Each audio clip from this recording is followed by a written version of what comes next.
আসসালামু আলাইকুম। আমি আশা সিদ্দিকা ঋতু নতুন আরও একটি ভিডিও দেখার জন্য আপনাদের সবাইকে স্বাগত জানাচ্ছি।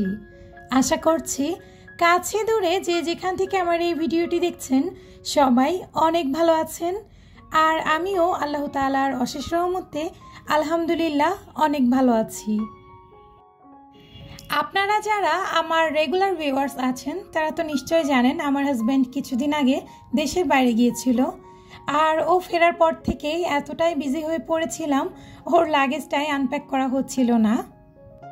তো আজ একটু সময় পেয়েছি, তো হাতে সময় নিয়ে বসে পড়লাম হাজব্যান্ডের লাগেজ আনপ্যাক করার জন্য। আর আজকের এই ভিডিওটি করার জন্য আমার মেয়ে কিন্তু অনেক বেশি এক্সাইটেড ছিল। শুরু থেকেই দেখতে পেয়েছেন আমার মেয়ে কিন্তু লাগেজটা আনপ্যাক করছিল প্রথম থেকেই। এই তো টুকটাক করে সে জিনিসপত্রগুলো বের করে নিচ্ছিল। আমার হাজব্যান্ড তো যেদিন থেকে দেশের বাইরে গিয়েছে সেদিন থেকেই তার মুখে একটাই কথা ছিল, তোমাদের জন্য কি আনতে হবে, কি কি আনবো একটা লিস্ট করে দাও।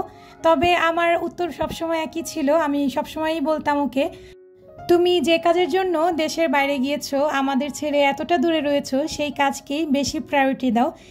সেই কাজের পেছনেই তুমি তোমার টাইমটা প্রপারলি ইনভেস্ট করো, যাতে তুমি যেই কাজের জন্য গিয়েছো সেই কাজটা তোমার সাকসেস হয়। আর আমি আমার হাজব্যান্ডকে যতই এগুলো বলে বোঝাই, সে কিন্তু আসলে সোনার বান্দা নয়। যেহেতু ঘরে দুইটা বাচ্চা কাচ্চা আছে, তো সবসময় যেখানেই যাক চিন্তা ভাবনা করে বাচ্চাদের জন্য, ইনফ্যাক্ট আমার জন্য, বাচ্চাদের জন্য, তার ফ্যামিলি মেম্বার্সদের জন্য কোথা থেকে কি আনতে হবে এগুলো নিয়েই চিন্তিত থাকে।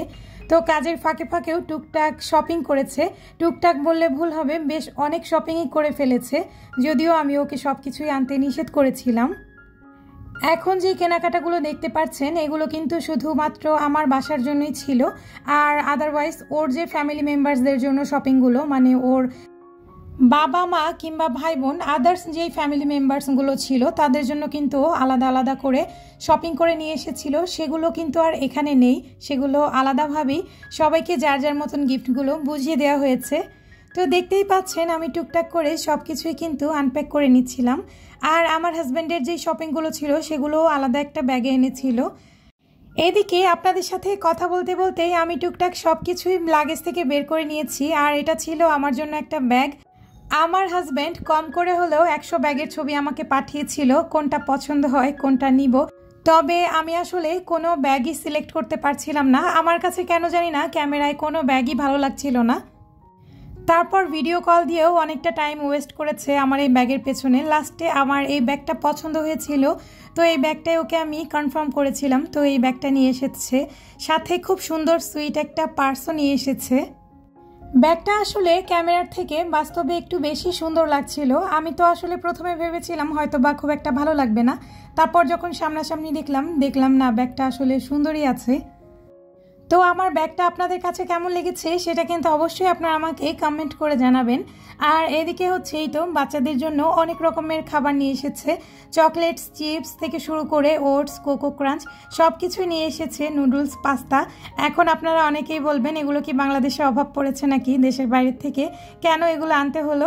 আসলে আপনারা যারা দেশের বাইরে যান কিংবা যাদের ফ্যামিলি মেম্বার্সরা দেশের বাইরে যায় আসে, তারা কিন্তু একটু হলেও আন্দাজ করতে পারছেন আমাদের বাংলাদেশের খাবারের তুলনায় দেশের বাইরে এই ধরনের খাবারের প্রাইসটা কিন্তু অনেক অংশেই কম। আপনাদেরকে যদি আমি ছোট্ট একটা এক্সাম্পল দিই তাহলে বুঝতে পারবেন। দেখতেই পাচ্ছেন সামনে একটা বড় কোকো ক্রাঞ্চের প্যাকেট রয়েছে, আর এই কোকো ক্রাঞ্চটা যদি আমি বাংলাদেশ থেকে কিনতে যাই এটার প্রাইস পড়বে 1200 থেকে 1400। কোনো দোকানে 1200 নিবে, বা কোনো দোকানে 1400 বা 1300 নিতে পারে। তবে এটা আমার হাজব্যান্ড নিয়ে এসেছে মাত্র 515 রুপি দিয়ে। তাহলে বুঝতেই পারছেন 515 রুপিকে যদি আমি বাংলাদেশি টাকায় কনভার্ট করি, বেশি হলে 700 বা 750 টাকার মতন আসবে। তো আমরা আসলে বাংলাদেশে বসে কত বেশি টাকা দিয়ে এই জিনিসপত্রগুলো কিনে খাই। এছাড়াও এই যে চিপসগুলো দেখতে পাচ্ছেন, পাস্তা, নুডলস বা চকলেট সব কিছুরই কিন্তু বাংলাদেশে অনেক বেশি প্রাইস। তো আমার হাজব্যান্ড যখন বারবারই আমাকে ফোর্স করছিল কি আনতে হবে বলে, তো আমি তখন ওকে বললাম যদি কিছু আনতেই হয় তাহলে বাচ্চাদের জন্য কিছু খাবার নিয়ে আসো, আর সেই সাথে একটু মশলা নিয়ে আসো। এই তো আমার হাজব্যান্ড জিরা এনেছে, কাজু বাদাম, কাঠবাদাম, কিশমিশ এই টাইপের মশলাগুলো ও বেশ অনেকগুলোই নিয়ে এসেছে, কারণ এগুলোর প্রাইসও কিন্তু বাংলাদেশে অনেক বেশি। কাজু বাদাম কাঠবাদামের কথা আর কি বলবো, 1200-1300 টাকার নিচে তো 1 কেজি হয়ই না। আর এছাড়াও হার্শিস চকলেট সিরাপ, তারপর নিউটেলা, এই ধরনের খাবার দাবারগুলো নিয়ে এসেছিল। তো এতগুলো জিনিসপত্র এনেছে যেহেতু, এই কারণে সব কিছু একটু একসাথে রেখে দেখছিলাম। একটা সময় এই জিনিসপত্রের কিছুই কিন্তু থাকবে না, তবে ভিডিওটা যেহেতু করেছি এই কারণেই কিন্তু আমার কাছে ছোট্ট একটা স্মৃতি হয়ে রয়ে যাবে এই জিনিসগুলো। এগুলো ছাড়াও দেখতেই পেয়েছেন আমার হাজব্যান্ড কিছু পাঞ্জাবি এনেছে, তারপর বাচ্চাদের জন্য ব্যাগ এনেছে, আর এদিকে ছিল আমার ছোট্ট বাবুর জন্য কিছু ড্রেস আর জুতো। এছাড়াও আমার বড় বাচ্চাটার জন্য কতগুলো ড্রেস নিয়ে এসেছিল, সেগুলোর আর ভিডিও করা হয়নি, সেগুলো অন্য একটা ব্যাগে ছিল। আমার ছেলের এই ড্রেসগুলো আমার কাছে বেশ ভালোই লেগেছে, সুন্দর ছিল, সে সাথে কমফোর্টেবলও, প্রাইসও মোটামুটি রিজনেবল। তবে প্রবলেম হচ্ছে একটা ড্রেসও আমার ছেলের গায়ে লাগবে না, সবগুলো ড্রেসই মোটামুটি ওর বড় হবে। এ কারণেই আমার হাজব্যান্ড কিন্তু তেমন কিছু কিনতে চায় না, বা আমি ওকে কিনতে দিই না, কারণ ও কিছু কিনলে দেখা যায় সাইজে হয় না বা কালার ঠিকঠাক হয় না। তো সব কিছু মিলিয়ে ও আসলে শপিং খুব ভালোভাবে করতে পারে না, যে কারণে আমি ওকে শুরু থেকেই মানা করেছি কিছুই কেনার দরকার নেই। তো যাই হোক, সব মিলিয়ে এই ছিল আমার আজকের ভিডিওটি কেমন লেগেছে সেটা অবশ্যই কমেন্ট করে জানাবেন। সকলের সুস্থতা কামনা করে আজকের মতন এখানে বিদায় নিয়ে নিচ্ছি। আল্লাহ হাফিজ।